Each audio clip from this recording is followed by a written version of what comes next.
আসসালামু আলাইকুম ওয়া রাহমাতুল্লাহি ওয়া বারাকাতুহু।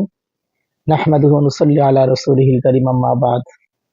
সম্মানিত দর্শকবৃন্দু, এখন আমি আপনাদের সামনে পাক পবিত্র নিয়ে কিছু আলোচনা করব। পবিত্রতা সম্পর্কে আল্লাহ পাক রব্বুল আলামিন তার কালামুল্লাহ শরীফে সূরা মায়েদার 6 নম্বর আয়াতের ভিতরে বলেন, ইয়া আইয়ুহাল্লাযীনা আমানু ইযা কুমতুম ইলাস সালাতি ফাগসিলু ওয়ুজুহাকুম وأيديكم إلى المرافق وامسحوا برؤوسكم وأرجلكم إلى الكعبين وإن كنتم جنبا فاطهروا وإن كنتم مرضى أو على سفر أو جاء أحد منكم من الغائط أو لامستم النساء فلم تجدوا ماء فتيمموا صعيدا طيبا فامسحوا بوجوهكم وأيديكم منه ما يريد الله ليجعل عليكم من حرج ولكن يريد ليطهركم وليتم نعمته عليكم لعلكم تشكرون।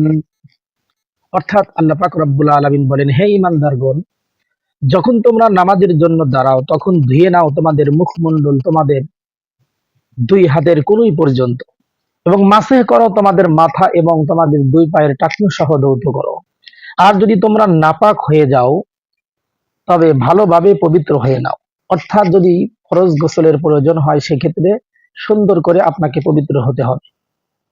তোমরা যদি অসুস্থ থাকো অথবা সফরে থাকো অথবা তোমাদের কেউ যদি প্রাকৃতিক প্রয়োজন পূরণের স্থান থেকে আসে, অর্থাৎ পেশাব পায়খানার থেকে আসে, অথবা মহিলাদের সংস্পর্শে যায়, অর্থাৎ বিশেষ কাজে মিলিত হয়, এরপর পানি না পায়, পবিত্রতা অর্জন করার জন্য যদি পানি না পায়, তাহলে পবিত্র মাটি অবলম্বন করো এবং মুখ ও তাহার হাতের দ্বারা মাসেহ করে নাও।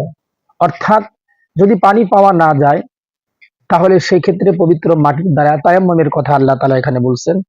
আল্লাহ তাআলা তোমাদের উপর কঠিনকে চাপিয়ে দিতে চান না, তবে তিনি চান তোমাদেরকে ভালোভাবে পবিত্র করতে এবং তার নিয়ামত তোমাদের উপর পরিপূর্ণ করে দিতে, যেন তোমরা তার শুকর আদায় করো। সম্মানিত উপস্থিতি,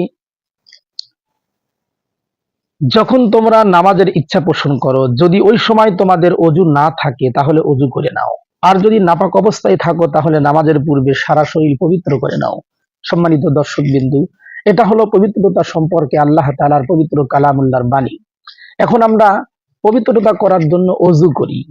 তো অজু এটা কি জিনিস, এটার দ্বারা কি লাভ হয়, এটা আমরা জানবো। অজুর আবিধানিক অর্থ হলো পরিষ্কার পরিচ্ছন্নতা, আর পারিভাষিক অর্থ হলো বিশেষ পদ্ধতিতে পবিত্রতা, যা করার দ্বারা বাহ্যিক সৌন্দর্য এবং অভ্যন্তরীণ পবিত্রতা অর্জিত হয়।